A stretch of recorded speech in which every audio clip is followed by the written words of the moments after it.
Welcome to Out of the Question, a podcast that looks behind some common questions and uncovers the question behind the question while providing real solutions for biblical world and life view. Your host is Andrea Schwartz, a teacher and mentor and founder of the Chalcedon Teacher Training Institute.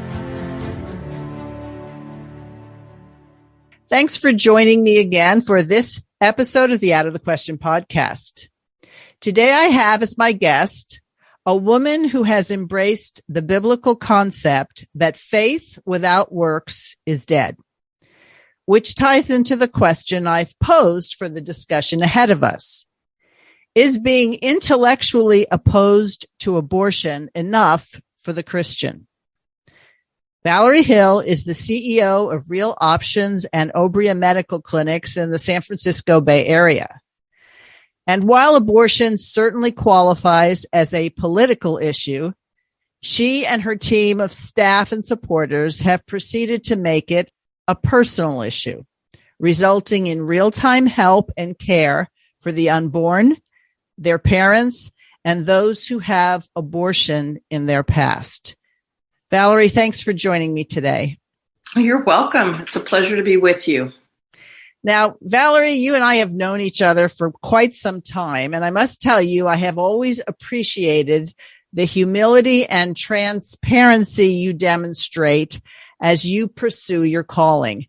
I've never once been in an event where you weren't speaking and sharing with your audience that you know that you are a sinner saved by grace. Tell my listeners, if you would, how you came to serve in your current capacity. Okay, sure. Well, I came to serve because my journey really starts with sin, with needing the Lord, with needing His forgiveness and needing to be set free from the shame and the guilt of an abortion that I chose as I ended a very abusive 7-year marriage, my first marriage. And instead of having the child that I was pregnant with as I departed that marriage, I chose abortion, which greatly damaged me as a woman, as a wife, and as a mother, but mostly as a woman and a mother. With a heart to be a mother. And I really had not had a personal relationship with Jesus at that moment.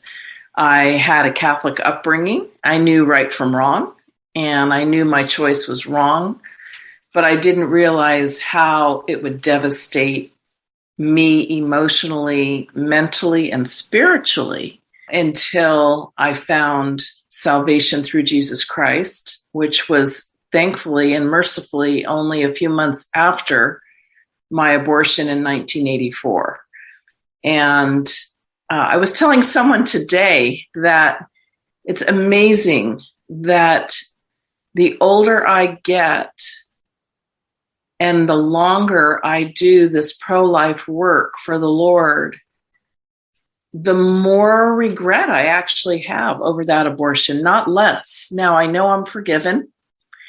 And I know, and I've been able to forgive myself because I stood on the word and I went from, that salvation experience to really learning and studying God's word, to attending a 3-year Bible college, to giving my testimony in school, which was very humbling, and to knowing that every time I could give testimony to His grace and mercy, that I could be helping other people as well. Because I know that unfortunately, this sin goes far and wide in the church. And too many people are really, I would say, stuck in the shame because of their silence. But if you don't have a level of healing and you don't have a level of confidence in who God is and what He's done for us, then it's hard to share. It's hard to share. So sharing what God has done for me on the cross, sharing what his word and how his word and study of his word has set me free is a joy that I have now. We were going to talk about beauty for ashes, or we're kind of getting to that point, but it really is what that's all about. It's sharing God's grace and goodness and mercy in your life and where he's brought you from, because everyone's come from some sin in some place. Abortion happens to be, I think, a particularly heinous sin that has its roots in some type of usually sexual sin. And it just is very personal and damaging to women at the core of who God created us to be. So you said something that's interesting. And granted, your abortion was back in 1984. Mm-hmm. And one would think that as time has gone on and things that were previously considered bad or shameful have gotten a certain degree of acceptability. But is it not true that women today in a very modern and quote unquote liberated society feel the same shame and guilt and want to keep it hidden that you did back in 1984? Absolutely. They're not only wanting to keep it hidden, but actually in some ways they're more blatant about wanting to justify it. I don't know if you've seen or heard, I'm sure you have, the crowds of women. And I do think our generation is more pro-life than it's ever been, really, the youth of our generation. But there are women out there that want to parade the fact that they've had an abortion, that they talk about it on television and talk shows, and Hollywood actresses that want to talk about it as if it's a badge of honor. And I think that's an even deeper cry for help. It's really an even deeper cry for help.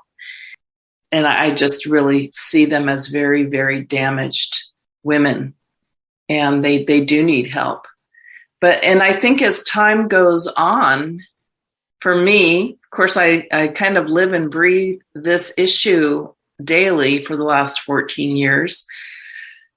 Every year in January, we talk about the sanctity of human life, and it becomes a front and center issue legislatively. There's the March for Life in Washington, D.C. There's marches in other cities like San Francisco and around the country. So there's an awareness brought to it, which I think is a very, very good thing.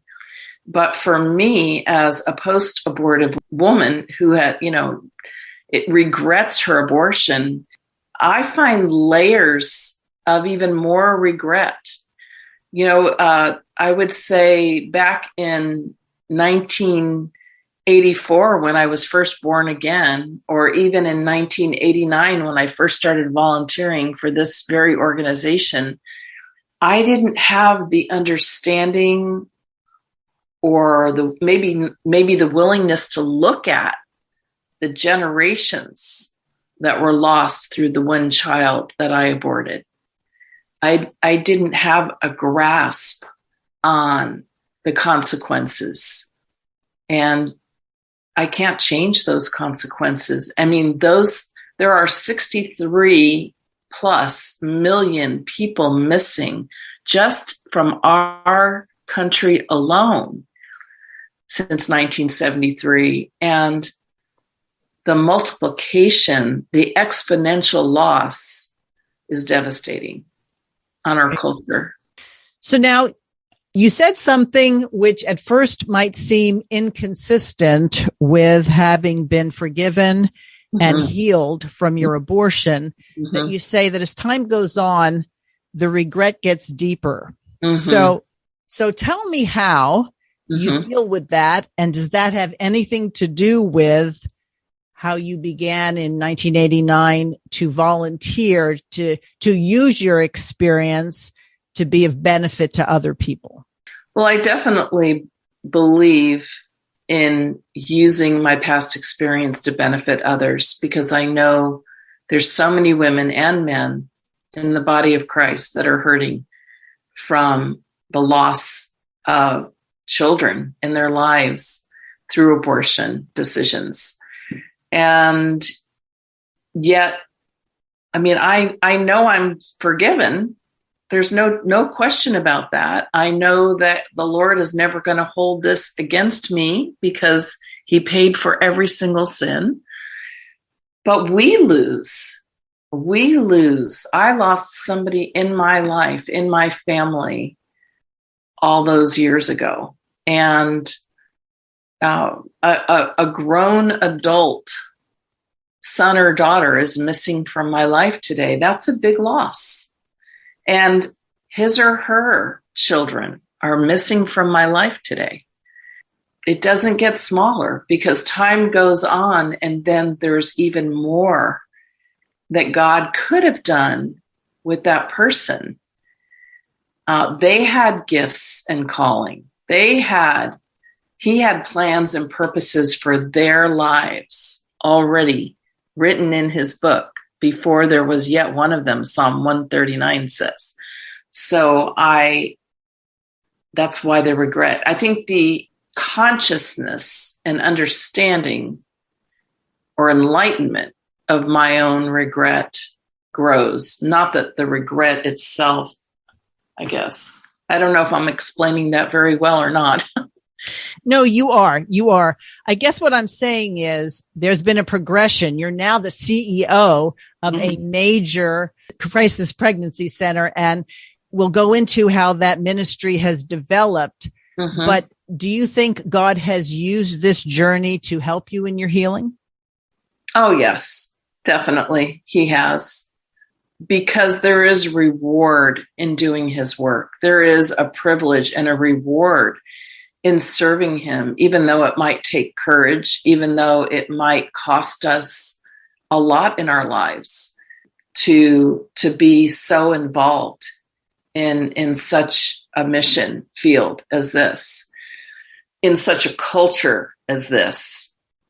Yet there's great reward. There are many, many children alive today because the team that I have and I have had the privilege of serving the community, serving other women with truth and compassion and full information and support so that they could say yes to those lives that they were carrying.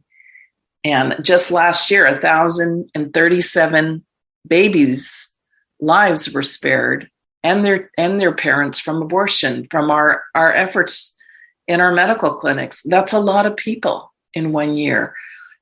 There could have been a lot more. I would have loved it if there were, but it is a privilege to be used by God, and it's all for him. We can't do it for ourselves. Right.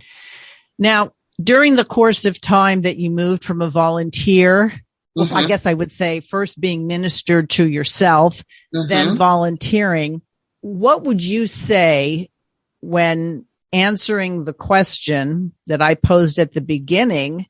Is it enough to be intellectually opposed to abortion in terms of being a faithful Christian, or do you believe God requires more? I definitely believe he requires more. He calls us to action. Faith without works is dead. It is. We can't say we are pro-life or we believe in the sanctity of human life and just hide ourselves in the church or go to church on Sundays or even give an offering toward pro-life work or a donation to support real options, but never speak the truth to anyone that needs to hear it. And I'm, there's always got to be a balance of speaking the truth in love. But I'm so appalled that so many pastors are so afraid of this conversation or this discussion, which is so based in God's word, but because they either shy away from it and call it a political discussion, which, by the way, every single prophet, every single apostle, every single person in the Bible had to be involved in politics of their day, because you can't stand for truth without being involved somehow. And I think that's where the church has missed it by and large, is not caring about the morality of our culture by standing for truth in every realm, including our laws, including our legislature, including silently allowing something like Roe v. Wade to be even brought to our Supreme Court in 1973. And now for all these years, so many pastors, a few do, but so many do not ever talk about the sanctity of human life. Well, they're afraid they're going to hurt someone. They're afraid they're going to offend someone. I think there may be something even deeper than that, speaking about it might have come to mind areas where they have participated either willingly or unwittingly. And so we have this idea that Jesus forgives us, and that's that, as opposed to God requires of us that we speak the truth, and having your own private little truth isn't the same thing as going out and making disciples. That's right. That's right. And that's what they're called to do. But that's what we're all called as Christians to do, is to make disciples. And we have to be courageous and study the word enough to have God's fruit, the fruit of his Spirit in us, so that we're not bashing anybody, but we're speaking the truth in love. It's true that every life is precious. Every child is made in the image of God. And it's really a sin against God, which is even more reason. It's against him and his very image, abortion is. And so there's just no excuse for not standing up for the sanctity of human life and learning how to do it with grace for those that are hurting from a past abortion, and offering them. Like, we have our pregnancy loss healing ministry, our HOPE program, for people who have suffered from an abortion or even miscarriage that need healing. But you've got to take a step. You can't just hide, and you can't just be silent. There's just, I don't know. I don't think there's an excuse, and I don't think the Lord is going to give any excuses to especially leaders in the body of Christ who refuse to stand up. And I've seen some pastors share about their abortion that they were a part of, or that they didn't know about but found out about later, maybe as a college student or something else. But of course, it always leads back to, in that case, having sex outside of marriage. But so they were human, and they fell before they were ever a pastor. Why can't they talk about it now? And a few courageous ones do. You know, it's funny that you say that. I have had numerous friends who, during the course of our friendship, became guilty because they knew that I didn't know that there was abortion in the past. Oftentimes, and it happened with two people who didn't know each other, but the same scenario happened. They wanted me to know that there was abortion in their past, and they wanted to know if I still wanted to be their friend, which was really surprising to me, because the sin wasn't against me. The sin was against God. The sin was against their child. Right. And I said, well, first of all, of course, I'm still your friend. Right? You've asked God for forgiveness and you've been forgiven. Use it to share with your daughters and your children. And I could never do that. I could never tell my children that I had an abortion because then they would think it was okay. And my response, Valerie, was, your testimony is that God has forgiven you. Right. Why would you withhold that from them? Yeah. Fear. It's fear of judgment that people have. They still are allowing fear and shame to keep them in a prison. Because I shared with my daughter when she was of an appropriate age, probably around her junior high years, attending Christian school. And I shared with her. I've shared and given tours to my own nieces of various age groups when they came to visit. And I think it's important. It's an important opportunity for me to be able to share. It's harder to share with those that you love. It's easier to share with a big group of people that you don't know, but it is harder to share one-on-one, especially with young people. But what an opportunity to say, this is not a road I would ever want you to go down. And this is why. This is what it did to me. This is how it damaged me. And I can share what God did for me on the other side of that. But why should they have to even suffer? I mean, we can save the younger generation from making the same mistakes. But we can't do that if we're afraid to share. Exactly. So in the 30 years you've been involved in this, have you noticed a deterioration or an improvement in generational ethics? And by that, I mean, I can remember a time when I would talk to a woman who had an abortion, and she said, I had one when I was 13, but my mother and my grandmother encouraged me, saying they had, and this was the right thing to do. Do you think the tide is turning, that there's a greater ethical awareness of how wrong this is before God and before man? I do.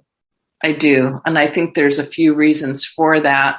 One is we've had 20 plus years, or maybe longer than that, of ultrasound being very common, and people having their ultrasound pictures on their fridge, and the siblings of these babies can see that mom's pregnant again and went and had her ultrasound, and there's my little brother or sister in mommy's tummy or mommy's womb. And so I think growing up with that technology is one reason for that.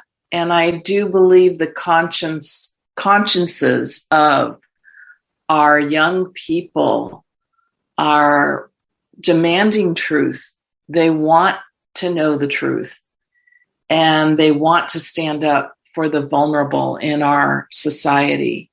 I find older women harder to talk to. They're still justifying their abortion. They're justifying it along the lines of feminism and power for women that women didn't have, and whatever injustice they may have suffered as a woman of an older generation. And usually those are the ones I get the hardest comments from after I share in a church. It's not the younger people. That's interesting. Now, you said something, and I really do know the answer to this question, but I'm going to ask it anyway so you can explain it. When you brought up the idea of ultrasounds demonstrating the humanity of the baby in the womb, one of the things I've been impressed with Real Options, and the name itself indicates that the message that's being shared is abortion is not your only option.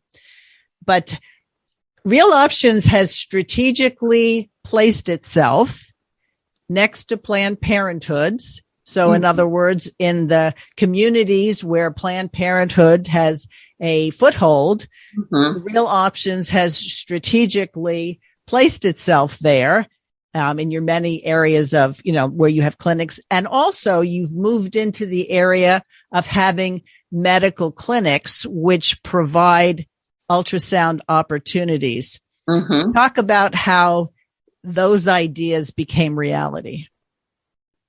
Well, we know Planned Parenthood is the name provider for abortion in our communities. Now, there are other abortion clinics that don't do anything except abortion, such as Family Planning Associates. Every hospital, many OBGYN offices offer abortion. So just to get that off the table, but just the billions of dollars that Planned Parenthood has invested in marketing to women in certain communities is one good reason. I mean, we don't have those dollars, but they've already apparently done that research. And so by being located near them, we hope to make it easier for women to have another option to come into our clinics to meet with someone who will listen to them and ask them some good questions, to care about them holistically, to care about them not just in what their circumstances are, why is this pregnancy a challenge, or why did they think abortion is their best option, and what's going on, financially, relationally, what support do they have, what are the circumstances around this pregnancy, and be a support to them. And then if they, of course, have a positive pregnancy test in our clinic, the next step is to have, on the same day, if possible, an ultrasound with one of our nurses trained as sonographers. And ultrasound is the window to the womb. I mean, if they go into a Planned Parenthood and ask for an ultrasound, they will not be allowed to see their ultrasound. The policy of Planned Parenthood is not to show their patient the ultrasound. We want to fully inform women. We believe women deserve full information, and there's nothing more life-giving information that they can have than to find out if they have a viable pregnancy. Because if they don't have a viable pregnancy, they don't have to go have an abortion. They might have an ectopic pregnancy. They might be at the beginning of a miscarriage. Some of those things we can see on the ultrasound. But is this fetus in the uterus? Is there a heartbeat?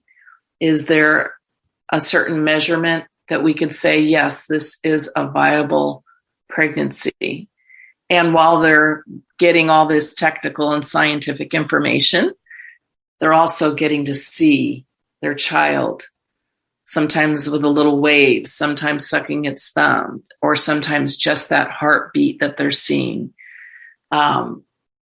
It's very, very powerful. And it's powerful for their partners. If their husband or boyfriend are with them and they want to be invited, they want to invite them in after they've first seen their scan, they can do that. And we will take the time to do that. So the gateway to getting someone who maybe either doesn't know or does know and is justifying a potential course of action by saying it's really not a person. Once you help them identify clearly this is a person, it's not like your work with them is over. Even if someone decides not to kill their unborn child, you don't consider, okay, check mark, job done. What else have you incorporated into really helping this person? Well, we want to make sure she doesn't have an STD that could interfere with her pregnancy or damage her or her baby. So we can offer her another step of a health check. We can get her enrolled in our prenatal care appointments, where our nurse practitioner will come in and give her an exam at certain gestational age and be a bridge for her health care, giving her prenatal vitamins on her first visit as well. So she starts to take care of herself, giving her nutritional counseling. and giving her the opportunity to come back and meet again with that advocate who did her initial consultation. We always ask for permission to pray with our patients on a first appointment and future appointments so that we can give them that spiritual support. 65% of women that choose abortion today self-identify as church-going Christian or Catholic women. So very often we're talking to another Christian or someone who considers herself to be one. And if not, they could be Muslim, Buddhist, atheist, but we're planting a seed that God cares about them, that he loves them, that he created their child, that he has a plan and a purpose for their child.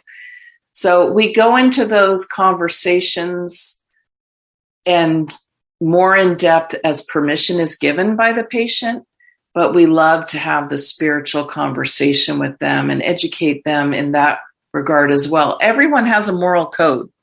Everyone has some sort of background in either religion or in some way where they believe is right and wrong. And this decision is going to affect them in that area once it's made. And so if you just choose abortion and you think it's over, you're done. The pregnancy's done with. I don't have to think about it anymore. Well, we already know there's emotional and mental and physical things that are repercussions to that decision. But there's a spiritual component, and it's very real. So being a support to her, offering her maternity clothes, offering her, let's say she's homeless and she needs housing, trying to help her find housing, helping her, mentoring her in different areas in different ways to support her, to be able to support her child. Right. And also the life-affirming option of adoption, which we like to talk about women choosing parents. If they're not ready to be a parent, she's in college or she's just overwhelmed with horrible circumstances in her life, but she can choose life and choose parents to raise her child. That is really the positive way that we like to approach the option of adoption for women. They're not giving their children away. They're making a plan for their child's life. They're being a responsible mother when they're not ready to parent themselves. And that's a beautiful option as well. So we have adoption agencies that we partner with that we can refer to, and more information we can give them. Just really putting mothers in the driver's seat and letting them know that they can be a hero in their child's life and give their child the opportunity to live and thrive. If they're not ready to be parents, there's another option. At the outset, I mentioned that abortion is definitely a political issue, and you said you concur. However, in the scheme of, or the plans on how abortion will end, even among those who know abortion is wrong, there are often some very heated disputes. There should be no laws, some group would say, that give any credence to abortion at any time. And then there are others who say, well, it's still better to do a little bit if you can't do the whole thing. Mm-hmm. Now, I know, because people are people. Mm-hmm. Your staff, the nurses and the nurse practitioners and the people surrounding the support of Real Options probably have some very definite political opinions. Mm-hmm. But how do you not so much bury them, but how do you look at the task at hand and say, when I'm talking to someone who's sitting before me, it's not political, it's personal? Right, because it's all about her and her circumstances and her knowledge of the truth and her knowledge of the truth of what's inside of her body, her knowledge of the truth that it is another person. It's all about appealing to her in that individual case. So yeah, in that case, I mean, I would not have broken the law in 1984 to have an abortion. I just wouldn't have. I'm not that bold of a person to want to ever do that. So I do believe laws matter, legislation matters, politics matter. But when we have that woman before us, each individual patient to be cared for, we're there to provide everything we can with excellence, with compassion, and do our best to support her. I'm not sure I'm answering your question there. No, you have. In other words, you can to work, volunteer, to be associated with a pregnancy center such as yours. It's not that you have to park your brain. It's just that you have to recognize the circumstances you're in and what the primary goal is to give somebody the information that says you have many options here. Right. What we want her to do is to know that we're there for her no matter what she chooses, that God loves her no matter what she chooses, because he does. I mean, Jesus died on the cross for her no matter what she chooses. And we know that he wants this child to live, or he wouldn't have put this child in her in the first place. God has a plan. Right. And we want her to know that God has a plan for her life, and it is a good plan. It may seem very difficult and almost impossible to her, but we're going to do our best to help her get over the hurdles of what is difficult.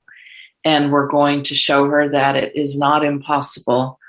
And we have so many beautiful testimonies that women come and thank us, or, there's a lot of gender abortion because of gender in our culture. And we've had men from different cultures insist on abortion unless she's having a boy, right? Mm-hmm. We don't diagnose gender on our ultrasounds for that very reason, because we don't want to give anyone a reason to have an abortion. But we've had families have all kinds of power struggles, and some women that have been courageous enough to stand up to their own cultural struggles to make it through their pregnancy. And then when they deliver that boy or that child or that girl, I would hope the girls are as celebrated. Then we often see those grandparents from those cultures, such as East Indian sometimes, or Muslim cultures, who are so thrilled and thankful that they have their grandchild actually come in and thank us. Wow. So it sounds like the advocate and the client, I guess that's how you would describe them, have the potential for an ongoing relationship. Absolutely. Even if she walks out undecided after her ultrasound, or unsure if she wants to keep a prenatal appointment, even if she walks out determined that she's going to go next door and take the abortion pill, or have an abortion, or keep an abortion appointment, we ask for permission to follow up with her, and we will follow up with her in any way she allows us to, whether it's a phone call, a text, inviting her back in, just to see how she is. And we let them know that they're always welcome to come back to us, no matter what they decide. And very often it's a second child that isn't aborted, because they'll come back 6 months later or a year later, not having changed that much about their personal life circumstances or choices that they're making. And they're pregnant again, and they say, you said I could come back, and I don't want to have another abortion. So they feel safe. We hear that all the time. They feel safe to come back. They didn't feel judged. They didn't feel coerced, because it's not our job to judge them, and it's not our job to coerce them. They do have the freedom of choice. And we just hope that we can care for them well enough and provide enough truth to them with compassion and God's love that they will choose life. Right. Because even if, it's not like you can sit on a person and say, we're not letting you leave here until you promise you're going to do this or that. Right. But, so going back to not only potentially repeat clients, like you've just indicated, at some point, Real Options and its many aspects or ministries is going to have to get down to what you said at the outset, confronting one's own sin. Mm-hmm. So I imagine that if we have the numbers that we have in terms of the number, I think you said, 60 million? Was that the number you said about? Over 63 million. Over 63 million. Mm-hmm. So assuming one abortion per woman, and we know that it's more than that, that mm-hmm. means that there are 63 million women mm-hmm. walking around mm-hmm. with blood on their hands, mm-hmm. literally. Yes. So how does Real Options help somebody 20 years a sin 20 years back mm-hmm. and have them feel as though they're really being talked to, as opposed to being, palliated and saying, oh, well, it was not your fault. You were young. You were in school. Mm. In other words, how do you put the truth there, but in such a way that they hang around to hear it? Well, we're talking to them about what they're going through. So if we have someone who's had past abortions and now she's making a decision about this pregnancy, we want to address the past abortions and let her know. For instance, there's nothing in the diagnostic code for mental disorders at all about a past abortion. So when someone is chronically depressed, when she has been suicidal, when she started using drugs, when she started abusing alcohol, when she started really adding even riskier behavior to the way she lives and choices she makes, is because she's feeling damaged as a person because of that abortion, but nobody ever asks her, did you have an abortion in your past? Could that be why this started when you were 17 or when you were 21 in college or whatever it is? It's part of the care to be able to ask those questions and help her look at it and help her be honest, even with just one person, and then offer her our online support groups that we have twice a month on Zoom. That's a pretty low threshold. There's another online support called Abortion Changes You that someone can just do an online study on this for themselves. And then there's our Rachel's Vineyard retreats that we have 4 times a year in person. It's just sad, though, that we just had a retreat last weekend and we only had 8 participants when we could have had 16 participants. And we have men that come. Sometimes they come as a couple, but sometimes just men come. We've even had 80-year-old women come alone and 80-year-old men come alone because they carried that their whole life and they don't want to die with it. And somebody finally, a pastor, a priest, a friend, somebody finally told them there was a place to go to talk openly and to be supported through a grieving process because that was their child, and to bring humanity to their child and to go through the stages of grieving in a safe environment with God's word, and to memorialize their child or children and leave with a peace that only God can give them, and leave with another piece of their soul back intact again so that they can start believing they're forgiven and start living like forgiven people instead of people full of shame. And, it's an interesting statistic. I think you'll probably corroborate it, that oftentimes when women have had abortions, it's not too long before they're volunteering as an escort or at Planned Parenthood in some way, because in their own mind, they want to say, it couldn't be so bad what I did because look at all these other people that are helping this.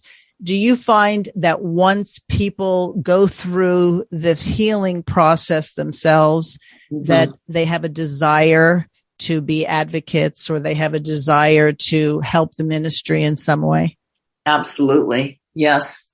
Often they wind up serving as facilitators in our HOPE program, or they want to work as volunteer advocates in the clinics, or nurses if they're a licensed RN. They want to give back in some way if they can, or even in our education program in the schools, so that students are educated and make better choices and avoid the risks that will put them in the position of having an unplanned pregnancy in the future. So sure, there are definite, there's definite fruit that's going to come out of healing. Absolutely. So one thing that, since people don't usually want to talk outwardly about the fact that they're pregnant, oftentimes that's not the first thing they'll say because they're concerned about parents or friends or the potential of losing some status somewhere. Increasingly, our secular culture of death is attempting and succeeding in some cases of making an abortion something you can do through the mail, in the sense of getting necessary drugs to have you abort your child. And this is an example, listeners, on how Real Options and the pro-life medical community is fighting fire with fire, in as much as now one of the services that's available are for people who have started the process of a do-it-yourself abortion and being able to arrest that process. Would you explain that a little bit? Sure. It's called abortion pill reversal treatment. And so we hear about the abortion pill, and it's really something like 75% of all abortions are done with medication today, because there's a higher profit margin for them. They don't have to have women in having surgeries with the risk of surgery, even though there's a terrible risk to women taking these pills, and it's 2 medications.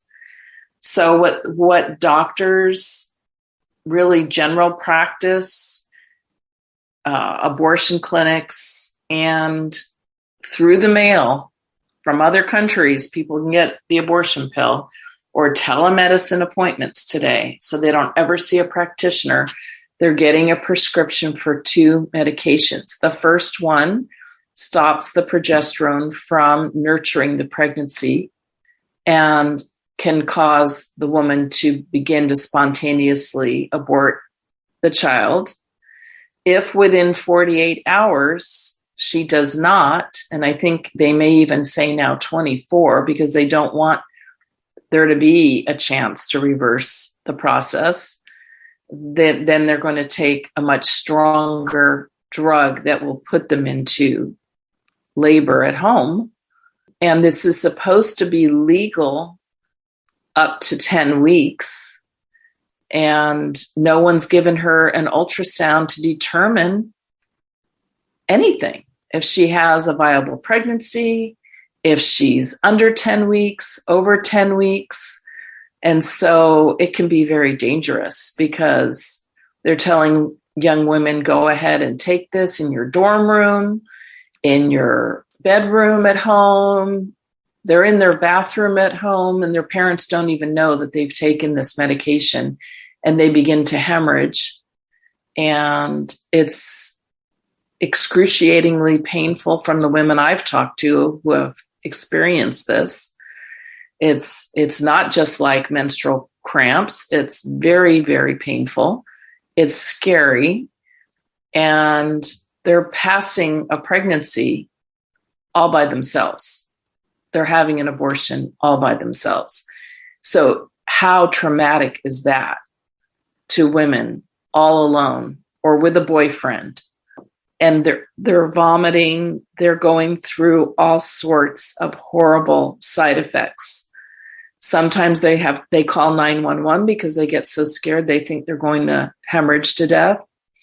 And I understand there's a statistic out there. I don't have it at the tips of my fingers right now, but there are traumatized EMTs with post-traumatic stress over the remains of these little fetuses that they're collecting when they go to these calls of women that call 911 and don't know what to do, because if they haven't flushed those remains, it sounds horrible and gruesome, but it is, then the EMTs have to take them. And so then they're looking at something they weren't ever trained to look at. It's a horror. It's a horror. And to me, it's like back to the back alley for women. So how does an organization like Real Options intercept that? We do our best. Now, right now, we're being blocked by Google. Heartbeat International is a national organization, and they have a whole campaign called the Abortion Pill Rescue Network. And they actually are granting to Real Options in the Bay Area. Our clinics are being advertised as a place to come for help. If you've taken the first pill and you regret taking the first pill, before you take the second pill, there's a window of opportunity that we can very simply replace your progesterone levels, give you an ultrasound exam and see if you still have a viable pregnancy. And if you still have a viable pregnancy, we can give you an injection of progesterone, and we can send you with more progesterone in pill form to help save your pregnancy. And it's not 100% effective, but it's very effective, and it's a drug. Progesterone's been used for decades to stop repeated miscarriage. So it's very safe. There are no side effects. There are no defects from using this life-saving protocol that we're here to do and offer to women. Now, if they've already taken the second pill, we can't use our protocol, but there are babies that survive the second pill. It's just, I don't know the statistic of that either. I know that we've seen something like 22 babies born to 20 mothers, 2 sets of twins, born healthy after having taken the abortion pill reversal medication, and being followed by us with ultrasounds through the second trimester to make sure their pregnancy stays healthy and making sure they get their prenatal care. Yeah. Interesting that you say that Google is blocking you. The question, has to come to mind that says, why would Google have a vested interest in making it so people wouldn't know about this option? Right. What happened to choice? Yeah. What happened to their big, huge God of choice that's been so important all these years? Why should women not have the choice to find out the full information that they can change their minds and they can save their pregnancies, their children, with abortion pill reversal?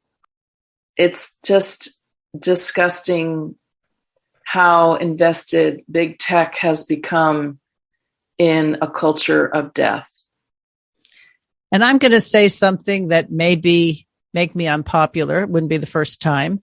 But we talked about being intellectually opposed to abortion is not enough. How many people who will listen to this discussion work for big tech? invest with big tech. Mm-hmm. Maybe your contribution to the sanctity of life will be challenging your employer or challenging where you invest and say, no more, I'm not going to do it, and make it known to your colleagues. Mm-hmm. Sometimes it takes a minority to influence the majority if that minority is definite and certain that what they're doing is the right thing. And so I don't think, and maybe Valerie, I've left something out here that you wanted to talk about, but I don't think anybody listening can't find an outlet on how to communicate the truth and to do so in such a way that they're putting legs to their faith. I absolutely agree. Absolutely. We have got to stand up in every way that we know how and put some feet to our faith. So because Real Options and Obria medical clinics have sort of established themselves well enough to be censored, I might say. Let's say there's somebody listening who says, my town, my city doesn't have anything like this, and they would like to know more about how they would get started or how they could plug in. How would people reach you or reach any of your staff for help on putting legs to their faith? Great question. And I'd be happy to have them contact me, Valerie, Valerie, at realoptions, all one word, .net. And so, yeah, they could contact me. I have people ask me all the time how to turn their pregnancy center into a medical clinic. What do they need to do to raise the support? What do they need to do to grow their organization or to start something new in their community? And I'm very, very happy. My board and my team and I will meet with them. They can come and have a tour. They can come and ask questions. We will give them any help we can to help them start something in their area. Then, of course, with the blessings of God and the guidance of the Holy Spirit, truly we can, as Isaiah 61:3 says, see beauty come from ashes. Amen. Absolutely. All right, Valerie. Well, thanks for taking the time. You are a busy woman, I know, because of how long it's taken us to get together. But I thank you for your time. And listeners, feel free to contact me. And if you didn't catch her contact information, I can pass it along to you. You can reach me at outofthequestionpodcast@gmail.com. And I'll talk to you next time. Thanks for listening to Out of the Question. For more information on this and other topics, please visit chalcedon.edu.